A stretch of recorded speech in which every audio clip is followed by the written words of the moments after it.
मरियम नवाज़ इस्लामाबाद में मीडिया से गुफ्तगू कर रही हैं। शहबाज शरीफ साहब सैलाब से मुतासरा इलाकों का दौरा करते हैं। इमरान खान साहब जो है इस्लामाबाद धरना देने की बातें कर रहे हैं कि पूरा मुल्क जाम कर देंगे। इस्लामाबाद कह रहे हैं, आज भी प्रेस कॉन्फ्रेंस करने का ऐलान किया है। तो हालात इस वक्त किस तरफ जा रहे हैं, पाकिस्तान के हालात के बारे में बताएं। देखिए, मैं ये समझती हूँ कि अब ज़रा काइंडली खामोशी इख्तियार करें ताकि मैं बात कर लूँ। शुक्रिया। मैं ये समझती हूँ कि मैंने अभी कुछ दिन पहले ये बात की थी और मैं ये बात रिपीट करना चाहती हूँ कि एक शख्स जो कि फितना है, इंतशार है, तबाही है पाकिस्तान की, और फिर ऊपर से फॉरेन फंडेड है, उन ताकतों ने जो पाकिस्तान को आगे चलता हुआ नहीं देखना चाहती और पाकिस्तान की दुश्मन ताकतें, उन्होंने उसको फंड किया है। और ये कोई तख़य्युलाती बात नहीं है, इसका एविडेंस एक एक सफ़े पर ECP के डिसीजन में है कि इसको किन किन लोगों ने फ़ंड किया है।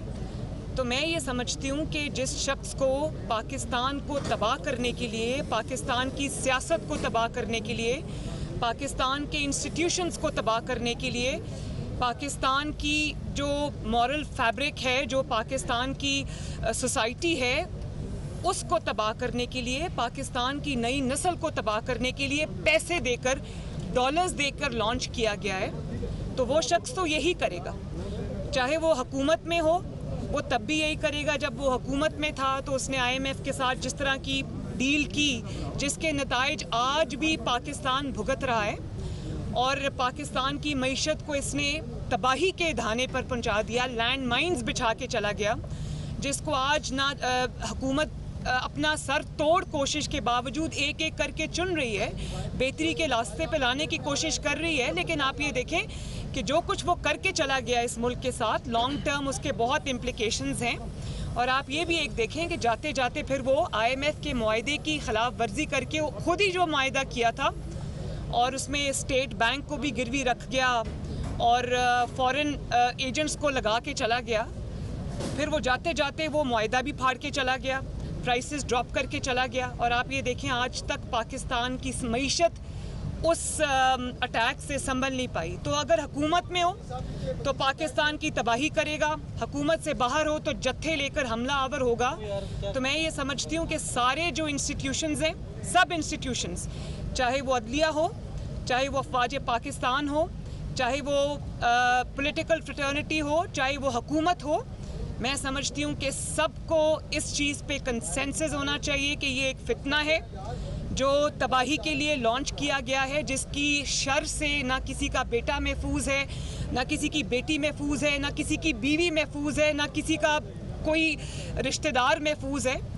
तो ये इस शख्स को, जिस तरह जो जज थी ज़ेबा, जिस तरह से इसने उसको जलसे में खड़े होके उनके बारे में इस तरह के कलिमात अदा किए, मैं समझती हूँ कि ये शख्स को वही कर सकता है जो जिसकी या तो दिमागी सेहत जो है वो जिसकी सैनिटी क्वेश्चन पे हो, या फिर वो शख्स जिसको पैसे देकर, जो कि साबित हो गया इस मुल्क के खुद की तबाही के लिए लॉन्च किया गया। और दूसरी आपने सैलाब की बात की। हमारे मुल्क पर एक आफत आई हुई है। अल्लाह ताला सैलाब ज़दगान को जल्दी उनके अब घरों में आबाद करे। हुकूमत पूरी कोशिश कर रही है। एक चीज़ मैं आपको बता दूं, शहबाज शरीफ साहब की किसी सूबे में हुकूमत नहीं है, लेकिन शहबाज शरीफ साहब ये देखे बगैर कि कौन सा सूबा किस जमात के पास है या किस जमात की हुकूमत है किस सूबे में, वो इर्रिस्पेक्टिव ऑफ दैट वो हर जगह जा रहे हैं, रोज़ जा रहे हैं, एक्चुअली जाके मदद कर रहे हैं। ये नहीं कि टीवी पे बैठ के एक टेलीथॉन कर दी, 5 अरब रुपए जमा हो गए, बाद में पता चला कि वो 5 अरब रुपए जो हैं वो सोशल मीडिया के ऊपर वो इमदाद भी डाउनलोड हो गई, राशन के पैकेट भी सोशल मीडिया पे बट गए और फिर सोशल मीडिया पे ही वो बांटे गए। और असल में क्या हुआ कि जो टैक्स पेयर का पैसा है जो इस वक्त आपको लगाना चाहिए था सैलाब ज़दगान के ऊपर, आप उसकी एक्सपेंस के ऊपर आप इमरान खान साहब हेलीकॉप्टर यूज़ करते हैं, गाड़ियाँ यूज़ करते हैं, सिक्योरिटी यूज़ करते हैं और जाते हैं फ़ोटो सेशंस के लिए। सैलाब ज़दगान को ये मदद की ज़रूरत नहीं है, उनको ये एहसास होना चाहिए कि पंजाब में उनकी हुकूमत है और KPK में उनकी हुकूमत है, और यही दो जगह हैं जहाँ पर बहुत बड़े फ्लड्स आए हुए हैं। तो आप जिस जगह पे आपकी पाकिस्तान के सबसे बड़े सूबे में आपकी हुकूमत है, KPK में आपकी हुकूमत है, तो आप फेडरल गवर्नमेंट के ऊपर सब कुछ डाल के पतली गली से फरार नहीं हो सकते। आपका सबसे बड़ा स्टेक है इस गवर्नमेंट में, आप जिम्मेदार हैं। मरियम, ये बताइए कि आपने इसी जगह पे खड़े होके आपने कहा था कि जनरल बाजवा की एक्सटेंशन के गुनाह में आप शामिल नहीं थी। अब अगर हुकूमत दोबारा ये गुनाह करती है तो क्या आप इसकी मुखालफत करेंगी? देखिए, मैं एक तो जब ये सवाल उठेगा कबल अज़ वक्त मैं स्पेकुलेशन पे इसका जवाब नहीं देना चाहूँगी। ये गुनाह है या नहीं? एक सेकेंड। दूसरी बात ये कि जिस शख्स ने ये कंट्रोवर्सी जानबूझ के छेड़ी है, उस शख्स का नाम फितना खान है, उसका काम ही फितना डालना है। और मैं अब वो किसी एक बयान पे अपने टिक जाएं कहीं, आप देख लें कि जब वो गवर्नमेंट में थे और एक पेज पे थे तो वो सिपा सालार की तारीफ़ें हमें दिन रात सुनने को मिलती थी। फिर एक वक्त ऐसा भी आया जब वो हुकूमत से निकाले गए तो उन्होंने उनको मीर जाफ़र भी कहा, मीर सादिक भी कहा, XYZ भी कहा, और फिर उनको न्यूट्रल कहा, जानवर कहा। और अब अचानक अगर वो इस बात पे आ जाए, पहले वो किसी एक स्टांस पे खड़े हों तो मैं उसके ऊपर गुफ्तगू करूं। असूल पे खड़ी हैं? मैं अपने असूल पे खड़ी हूं। मैडम, ये फरमाइएगा कि खान साहब ने कहा है कि अगर इलेक्शन की तारीख दी जाए तो तमाम चीज़ों पे बात कर सकते हैं, मुज़ाकरात के लिए वो तैयार है। और सुभाष चौधरी साहब के हवाले से भी कहा है कि मैं माजरत करने के लिए तैयार। देखिए, मेरी बात सुने।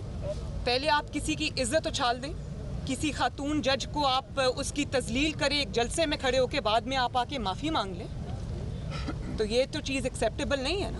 कि जो कुछ आपने करना था वो कर दिया, उसके बाद डैमेज कंट्रोल के लिए क्योंकि अपनी ज़ात पे बात आ गई है तो डिस्क्वालिफिकेशन से बचने के लिए आप ये कर दें, ये ऐसा नहीं होगा।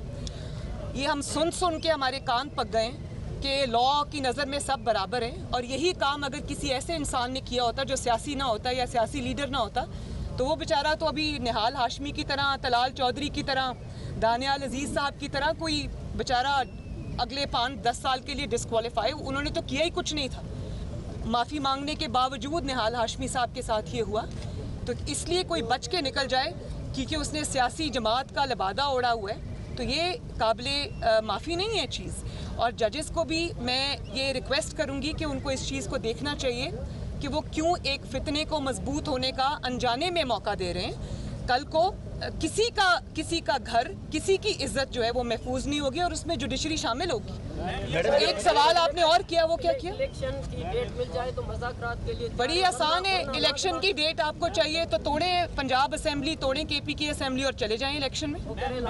लेकिन एक बात मैं आपको बता दूं, ये इनकलाब जिसकी अभी अभी एक्सपायरी हुई है ना, ये जो जाली इनकलाब था 2 महीने से ज़्यादा चल नहीं सका और आज फिर अपना CV लेके घूम रहे हैं और बैसाखियाँ ढूंढ रहे हैं। वो बैसाखियाँ जो हट चुकी थी अब वो बैसाखियाँ ढूंढ रहे हैं। तो ये जो जत्थे लाकर प्रेशर डालकर जो इलेक्शन हो या कोई और हो, ये कोई जत्थों के साथ, प्रेशर के साथ कोई जो भी ये बुली करने का तरीका है ना, इस पे ना हुकूमत को इस इंसान की कोई बात सुननी चाहिए, ना इसको कोई स्टेक होल्डर समझना चाहिए। ये पाकिस्तान की तबाही है, स्टेक होल्डर नहीं है। मैडम, ये फरमाइएगा कि CBI के जज नुमाओं की खुद एतमादी को क्या कहेंगी? तो जब भी कॉल देते हैं तो लोग उनके साथ निकलते हैं और इसी माह सॉरी, आपका सवाल गलत है। जब भी वो कॉल देते हैं लोग नहीं निकलते। Madam last time I am sorry, आपका सवाल गलत है। सवाल पूरा सुन लें कि 25 मई का आपको याद है ना पहले जो कॉल दी थी तो वो इनकलाब हवा में लटका रह गया और वापस चला गया। मैडम, ये फरमाइएगा कि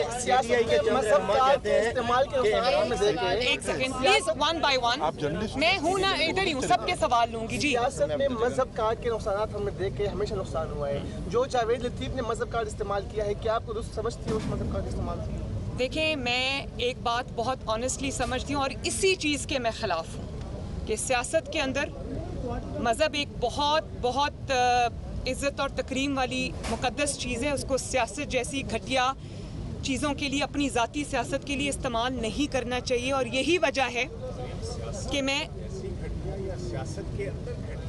नहीं, अपनी ज़ाती सियासत के लिए, अपने ज़ाती मकासद के लिए मैं कह रही हूँ। सियासत तो बहुत बड़ी, सियासत तो इबादत है। अगर उसको सही तरह से, सियासत सिर्फ इक़्तिदार की तगोदो नहीं है, सियासत इबादत है। मैं ये कह रही हूँ कि अगर आप अपनी ज़ाती मकासद के लिए, अपने वेस्टेड इंटरेस्ट के लिए आप मज़हब को इस्तेमाल करें तो वो बुरी बात है। और देखें, क्योंकि मैं इस चीज़ को भुगत चुकी हूँ, मैं इस चीज़ की विक्टिम हूँ। एहसन इकबाल साहब ने गोली खाई, नवाज़ शरीफ साहब के ऊपर इन्होंने कीचड़ उछाला, और नवाज़ शरीफ जैसे प्रैक्टिसिंग मुस्लिम के ऊपर एहसन इकबाल साहब भी ख़ानदानी मजहबी आदमी हैं, उनके मजहबी अकायद भी बहुत स्ट्रॉन्ग हैं। ऐसे लोगों को जब आप तौहीन का इल्ज़ाम लगाते हो तो उन जलसों में, उन जो सिट-इन्स थे, जो धरने थे, उनमें इमरान खान जाया करते थे। मेरी वालदा का इलेक्शन था, NA 120 हुआ करता था वो, मैं उनका इलेक्शन, जब उनको कैंसर हो गया वो चली गई, मैंने उनका इलेक्शन लड़ा। आप यकीन करें कि PTI ने अपना मुकदमा उधर लड़ा ही, इलेक्शन जो है वो तौहीन के ऊपर है। तो मज़हब को, और जिस जमात को इन्होंने मज़हब के लिए इस्तेमाल किया, उनके धरनों में जाके शामिल हुए। जब अपनी हुकूमत आई तो मस्जिदों में घुस के उनको शहीद किया, उन पर गोलियां चलाईं, निहत्तों को मारा। तो ये ड्रामा जो है ना, ये कौम के सामने आना चाहिए और इसको काइंडली मज़हब की आड़ में छुपाने का मौका ना दें। मैं ये समझती हूँ कि जो शख्स, मज़हब आपका ज़ाती मामला है, ये आप नमाज पढ़ते हैं या कोई भी ज़ाती अमल करते हैं, आपका इबादत जो है वो आपका और अल्लाह ताला का मामला है, लेकिन वो आपका ज़ाती फेल नहीं रहता जब आप जलसे के सामने खड़े होकर आप ये कहते हैं कि नून लीग को वोट देना गुनाह है, मुझे वोट देना सवाब है, और अगर मेरे मेंबर कोई किसी जमात में गए तो वो शिरक है, जबकि वो ये भूल चुके हैं। अगर वो शिरक की, आपको पता भी है शिरक की डेफिनेशन क्या है? शिरक की डेफिनेशन है अल्लाह ताला की ज़ात के साथ किसी को शरीक करना। तो आप मज़हब, अपनी सियासत के लिए, अपनी घटिया सियासत के लिए आप मज़हब की पूरी डिक्शनरी बदल रहे हैं, मज़हब का मतलब बदल रहे हैं, मज़हब का कॉन्सेप्ट बदल रहे हैं, और वो आपको भूल गया। अगर आपके बकौल ये शिरक है तो सबसे बड़े शिरक करने वाले तो आप हैं, क्योंकि आपने खुद टीवी इंटरव्यूज़ में ये इकरार किया कि मैं इस्टेब्लिशमेंट को यूज़ करके अपनी हुकूमत में लोगों को वोटिंग के लिए लाया करता था। जब सेनेट के इलेक्शन हुए तो सबसे बड़ा शिरक तो आपने किया, जब आपने अपने, सिर्फ अपोजिशन के नहीं, अपने सेनेटर्स के लिए भी वोट करने के लिए, अपने MNAs को वोट करने के लिए भी आपने कंटेनर्स में इस्टेब्लिशमेंट से बंद कराया। तो आपकी मज़हब की डेफिनेशन जो है वो इक़्तिदार में होते हुए बदल जाती है, और जब आप अपोजिशन में होते हैं तो आपकी मज़हब की डेफिनेशन बदल जाती है। फिर मेरा जो बतौर माँ और बतौर पाकिस्तानी, मेरी ये जिम्मेदारी है कि मैं इस चीज़ पे बात करूं। जब आप एक मजमे के सामने खड़े होकर आप मज़हब को इस्तेमाल करते हैं, आप ये कहते हैं कि आप क्या तशरीह कर रहे हैं, आगे आपके नौजवान खड़े हैं, लोग खड़े हैं, वो अपने घरों में इन कॉन्सेप्ट्स के साथ जा रहे हैं, आप क्या कह रहे हैं उनको? आप उनको ये कह रहे हैं कि मैं आपको ला इलाहा इल्लल्लाह का मतलब समझाता हूँ, और ला इलाहा इल्लल्लाह का मतलब जो है वो आपने बिल्कुल सियासत बना दिया। फिर आप ये कहते हैं कि अभी इसने रिसेंटली, हाँ, क्या बात की कि जो इसकी रीसेंट स्टेटमेंट थी वो क्या थी? नहीं, वो तो थी, और भी कब्र में सवाल होंगे जी। नबी पाक सल्लल्लाहु अलैहि वसल्लम की ज़ात को जब आप ये कहते हैं कि जिस तरह नबी पाक सल्लल्लाहु अलैहि वसल्लम को अल्लाह ताला की तरफ से चुना गया नबूवत को, या जो दीन इस्लाम का मैसेज है उसको फैलाने के लिए, इसी तरह मुझे भी चुना गया। तो आप क्या बात कर रहे हैं? आपने आईने में कभी अपना मकरूह चेहरा देखा है? आपकी पूरी ज़िंदगी किस चीज़ से इबारत है, कभी आपने देखी? और आप माइक पे खड़े होकर जुमले कसते हैं ख़वातीन को, आप लोगों को ललकारते हैं, झूठ बोलते हैं, कभी आपने एक सच नहीं बोला, और आप अपनी इस चीज़ को इबादत से तशबीह देते हैं। आपको शर्म आनी चाहिए। तो मेरा तो प्रॉब्लम ये है बतौर माँ कि आप मज़हब का नाम इस्तेमाल मत करें, लोगों के जो मजहबी अकायद हैं उनको ख़राब करने की कोशिश ना करें, क्योंकि ये अब आपका ज़ाती फेल नहीं। जब आप माइक के सामने खड़े होकर बात करते हैं तो आपको जिम्मेदारी से बात करनी चाहिए, क्योंकि इससे लाखों करोड़ों मुसलमानों के जज्बात मजरू होते हैं। मरीम साहब, एक सवाल का जवाब दीजिए कि नून लीग की हुकूमत आई थी तो कहा गया कि मुल्क दिवालिया हो रहा है, तो उसके लिए हमको स्टैंस ले रहे हैं, डॉलर महंगा, हर चीज़ महंगी, हर चीज़ ऊपर जा रही है, ऊपर से 70 जो है आपने वजीर बना दिए। कंट्रीब्यूशन नून लीग की क्या है मुल्क की बेहतरी के लिए? कोई एक चीज़ गिनवा दें इन 6 महीनों में। ओ भाई, एक सवाल का जवाब तो देने दे, मिक्स कर देते हो भाई। ये दोनों सवालों को मैं लिंक कर देती हूँ। देखिए, मैंने अभी आपको ये बात कही कि क्योंकि इतनी मईशत की बुरी हालत थी कि मईशत को रिवाइव करने के लिए भी चंद सालों की ज़रूरत है, चंद महीनों में ये काम नहीं हो सकता। अब वो हुकूमत नहीं है जो हीरे की अंगूठियाँ लेकर फ़ैसला करती है, या जो फ़ाइलों पे दस्तखत कराने के लिए वो, या ज़मीन लेने के लिए उनको हीरों की अंगूठियाँ या रिश्वत की ज़रूरत है। ये वो हुकूमत है जो दिन रात एक किए हुए मुश्किल फ़ैसले लिए हैं। मैं समझती हूँ, भले मैं उन फैसलों को सपोर्ट करूँ या ना करूँ, लेकिन ये बात सच है कि शहबाज शरीफ साहब ने मुल्क को डिफ़ॉल्ट होने से बचाया है, और अब आहिस्ता आहिस्ता मईशत की रिवाइवल भी होगी इंशाअल्लाह ताला। ऊपर से ये सैलाब आ गया है। मैंने ये बात बड़ी कैटेगोरिकली कही है, और मैं दोबारा ये बात कहती हूँ कि जब कोई भी तेल की, बिजली की कीमतों को बढ़ाने का कोई डिसीजन आता है, मैं उस डिसीजन को सपोर्ट नहीं करती, क्योंकि मेरी पहली जिम्मेदारी जो है वो अवाम की तरफ है। भले मेरी अपनी जमात की हुकूमत हो या इत्तेहादियों की हुकूमत हो, मैं इस डिसीजन को ओन नहीं करती, और मैं ये इस गवर्नमेंट को ये रिक्वेस्ट भी करूँगी, और मैं ये कहूँगी कि खुदारा इस चीज़ पे तवज्जो दें, और आवाम को बिजली की कीमतों में बहुत लंबे लंबे बिल आए हैं। लोगों को जितनी उनकी तनख्वाह है उतना उससे ज़्यादा उनको बिल आया है। तो मैं बिल्कुल इस फैसले को सपोर्ट नहीं करती, और इसको ठीक करने के लिए कोशिश होनी चाहिए। हाउएवर मैं ये समझती हूँ कि इसको मईशत का जो हाल इमरान खान करके चला गया है, डबो के चला गया, उसको टाइम लगेगा। सवाल का जवाब दे दीजिए, 70 वज़रा आपने बना दी, हालत मुल्क की ये है, प्लीज़ ये थोड़ा सा बताइए, वो किस लिए बना? सबको राजी कर रहे हैं? पता करके बताऊंगी। खान साहब तो कह रहे हैं कि मैं बहुत खतरनाक हो गया अपने मुखालिफिन के लिए। मैं तो पहले ये कह रही हूँ कि ये शख्स मुल्क के लिए खतरनाक है, मुखालिफिन के लिए नहीं। अगर ये लाडला ना रहे तो मुखालिफिन को इसको डील करना ये काम है। हमने नाक की लकीरें निकाली हैं तो हमें $1.25 अरब मिला है। अब हम जो है $500 मिलियन के वो पुर्जे खरीद रहे हैं जहाज़ों के, डिफेंस बजट 6% बढ़ा रहे हैं। दूसरी तरफ आए दिन बिजली की कीमतों में इजाफा हो रहा है। क्यों हम अपनी बेसिक पॉलिसी को चेंज नहीं कर रहे कि अपने जो अखराजात हैं, बाकी अखराजात स्पेशली डिफेंस के जो सबसे बड़े अखराजात हैं, इन पर कब कट लगेगा? देखें, ये इंटरम में तो फैसले नहीं हो सकते। इंशाअल्लाह ताला अगली गवर्नमेंट जब आएगी, इलेक्ट होकर आएगी, 5 साल के लिए आएगी, तो ये पॉलिसी है। पॉलिसी बनाने के लिए ये अभी तो सिर्फ फायर फाइटिंग हो रही है मईशत को उसमें से निकालने के लिए। तो ये बेसिकली पॉलिसी डिसीजंस हैं जो इंशाअल्लाह ताला आने वाले वक्त में जब एक स्टेबल हुकूमत आ जाएगी 5 साल के लिए, वो अपने पॉलिसी डिसीजंस खुद लेगी।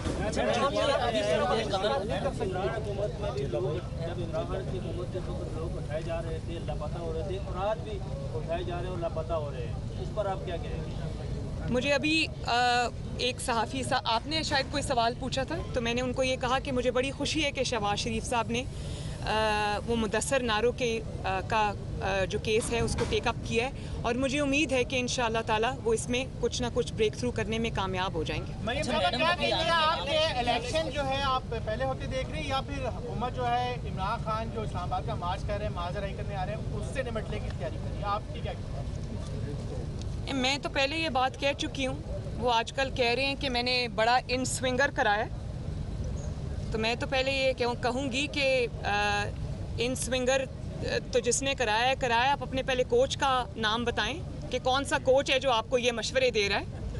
और दूसरी बात मैंने आपको अभी कही है कि इमरान खान का जो लाडलापन है उसको प्रोटेक्शन देने वाले अगर अपनी इस चीज़ को छोड़ दें, इस रविश को छोड़ दें, तो इमरान खान को सॉर्ट आउट करना 3 दिन से ज़्यादा का काम नहीं है। क्योंकि कौन दे रहा है ये तो अल्लाह बेहतर जाने कौन दे रहा है, वही जो कोच साहब हैं वही दे रहे हैं। अच्छा मैडम, अभी आपने नाम आप लिया, क्या देख रही हैं कि पाकिस्तान में इलेक्शन कब होने जा रहे हैं और उसमें मुस्लिम लीग नून को कौन लीड करेगा? देखिए, आइडियली इंशाअल्लाह ताला जो इलेक्शन है वो अपने टाइम पे होना चाहिए। किसी बुली के, किसी फॉरेन फंडेड फितना के प्रेशर पे कोई फ़ैसला नहीं होना चाहिए, और इलेक्शन को 5 साल बाद अपने टाइम पर होना चाहिए, और अपने टाइम पर उम्मीद है इंशाअल्लाह ताला कि अपने टाइम पे ही होगा। दूसरा सवाल क्या था आपका? नून लीग को कौन लीड करेगा? जब इंशाअल्लाह ताला हम इलेक्शन के करीब पहुँचे तो जो लीडरशिप है, नवाज शरीफ साहब, शहबाज शरीफ साहब, वो बैठेंगे और जमात जो है वो डिसीजन लेगी। अच्छा मैडम, अभी आपने नाम लिया जनरल फैज़ हमीद का, सवाल के जवाब में ये बताइए कि जनरल फैज़ हमीद के अलावा भी कोई और था किरदार? वैसे मैं principally I am not talking about PMLN only, principally I agree with that, क्योंकि जब आप हुकूमत में आ जाते हैं तो जमात सफ़र करती है, बिकॉज आपके पास टाइम नहीं होता। तो मेरे आइडियली अगर ऐसा हो सके तो जमात का और हुकूमती ओहदा जो है वो अलग-अलग होना चाहिए, ताकि जमात भी सफ़र ना करे। जमात एक बहुत बड़ी रिस्पॉन्सिबिलिटी है। 4 साल पीटीआई की हुकूमत रही और आपने शदीद तनकीद का निशाना बनाया कि कश्मीर में $1 लाख को उधर उन्होंने सौदा कर दिया, जबकि आपकी हुकूमत भी आए हुए 6 महीने से ऊपर हो गए, एक दफ़ा भी कश्मीर का जिक्र नहीं हुआ। कल इस हवाले से भी इमरान खान साहब ने भी स्टेटमेंट दिया कि नून लीग अब भूल गई है कश्मीर को। नहीं, बिल्कुल नहीं भूली। नून लीग क्यों भूलेगी कश्मीर को? नवाज शरीफ साहब ने अपने 5 साल में जिस तरह कश्मीर का UN में भी खड़े होकर मुकदमा लड़ा था, वो तस्वीरें जो दिखाई थी बुरहान वानी साहब की, वो आज तक दुनिया को याद है, आज तक याद है। लेकिन ये जो कश्मीर के ऊपर सौदा कर, वो ट्रंप की पाँव में बैठकर सौदा करने का जो ये करके आया था इमरान खान, ये नामोशी इसके माथे से ये कलंक हटाया नहीं जा सकता। ये दूसरों को जिम्मेदार ना ठहराएं। इनका तरीका यही है कि जिस चीज़ से अपने हाथ रंगे हो वो दूसरों पे थोप दो। इसी तरह ये जो अभी इन्होंने पहले जब निकले हुकूमत से तो इन्होंने कहा अमेरिका ने मेरे ख़िलाफ़ साजिश कर दी और एंटी अमेरिका नारे अपने खुद भी लगाए और अपने जलसों में भी लगवाए और कहा कि मेरे ख़िलाफ़ फ़ौरन साजिश हो गई है और मेरे ख़िलाफ़ ये इम्पोर्टेड हुकूमत आ गई है। तो आप इस शख्स की ज़हनी हालत देखें, ये मेंटली डिरेंज्ड आदमी है और मैं ऑनेस्टली समझती हूँ कि मेंटली चैलेंज्ड है। आप ये देखें कि अब क्या हो रहा है, अब 25,000 रुपया देकर $25,000 पे डेविड फेंटन को हायर किया है कि सेनेटर्स और कांग्रेसमैन में लॉबी करने के लिए, जिस डेविड की नॉन पोजीशन है कि वो पाकिस्तान के एटॉमिक प्रोग्राम के ख़िलाफ़ खड़ा रहा है और कैंपेन करता रहा है, उसको इसने हायर कर लिया है। तो मैं ये अभी जो एम्बेसडर रफ़ेल आई थी, उनसे खुफिया जो मीटिंग कर रहे थे, तस्वीर बाहर आ गई। तो मैं ये पूछना चाह रही थी कि उनको क्या बता रहे थे। उनको ये बता रहे थे कि मैंने पहले ये ड्रामा किया कि मुझे अमेरिका ने निकाल दिया और आज रेड कार्पेट बिछा के उनके इस्तकबाल हो रहे हैं। तो मैं ये समझती हूँ कि जिस शख्स की ज़हनी सेहत दुरुस्त ना हो, उसकी 3 दिन पहले की जो उसकी स्टेटमेंट है वो आज की स्टेटमेंट से ना मिलती हो, मैं उस बंदे के बारे में क्या बात करूँ भाई। अच्छा मैडम, अभी आपने एक सवाल के जवाब में जनरल फैज़ का जिक्र किया। जनरल बाजवा भी आर्मी चीफ रहे हैं, 2018 के बाद उनका कोई किरदार था या सिर्फ जनरल फैज़ आपका टारगेट है?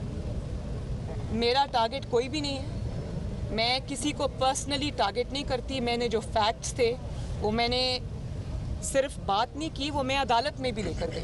मेरा टारगेट कोई भी नहीं है। मेरा मुकदमा जो है वो सिर्फ और सिर्फ उस पे मबनी है जो फैक्ट्स हैं और फैक्ट्स को आप नहीं बदल सकते। मरियम फराह गोगी के खिलाफ जो एक मुकदमा था वो ख़त्म कर दिया गया है और आप हीरो की अंगूठी का भी अक्सर जिक्र करती हैं, तो वो हीरो की अंगूठी के स्कैंडल में क्या पेशरफ्त हुई है? मलिक रियाज को शामिल तफ्तीश किया जाएगा या नहीं? देखिए मेरी बात सुने, मैं हीरो की अंगूठी का जिक्र नहीं करती, वो ये खुद कर रही हैं कि 3 कैरेट का डायमंड नहीं चाहिए, 5 कैरेट का डायमंड चाहिए, क्योंकि फाइल पे सिग्नेचर्स होने। पेशरफ्त क्या है? तो अगर पेशरफ्त नहीं हुई तो इस पे पेशरफ्त होनी चाहिए। मुझे हुकूमत से इस बात का शिकवा है कि मुझे नहीं पता कि पॉलिसी क्या है, मैं पॉलिसी मेकिंग में शामिल नहीं हूँ, उनकी डिसीजन मेकिंग में भी मैं शामिल नहीं हूँ, मुझे नहीं पता यहाँ पर क्या डिस्कशंस होते हैं। लेकिन मुझे शिकवा है कि एक शख्स जिसके हाथ हर किस्म के जुर्म से रंगे हुए हैं, वो अभी तक जो है वो किसी केस का, किसी सज़ा का उसको सामना नहीं है। तो ये पाकिस्तान के इंसाफ के ऊपर, पाकिस्तान के अदलिया के ऊपर, पाकिस्तान के सिस्टम के ऊपर बहुत बड़ा क्वेश्चन मार्क है। Thank you. नायब सदर मुस्लिम लीग नून मरियम नवाज़ इस्लामाबाद में मीडिया से गुफ्तगू कर रही थी। उन्होंने कहा कि जिस शख्स को मुल्क की मईशत तबाह करने के लिए लॉन्च किया गया हो, हुकूमत में हो तो पाकिस्तान की तबाही करेगा, हुकूमत से बाहर हो तो वो फितना फैलाएगा। उन्होंने कहा कि शहबाज शरीफ साहब की किसी सूबे में हुकूमत नहीं, उसके बावजूद वो हर जगह जा रहे हैं सैलाब मुतासरीन से मिलने के लिए, सिर्फ TV पर बैठ कर टेलीथॉन नहीं कर रहे। उन्होंने कहा कि पाकिस्तान के दुश्मनों ने इसे फ़ंड किया है। इस शख्स को सियासत, अखलाकी अक़दार और नौजवानों को तबाह करने के लिए लॉन्च किया गया है। इलेक्शन से मुतालिक सवाल पर उन्होंने कहा कि इलेक्शन की तारीख चाहिए तो पंजाब और KPK की असम्बलियाँ तोड़ें और जाएँ इलेक्शन में।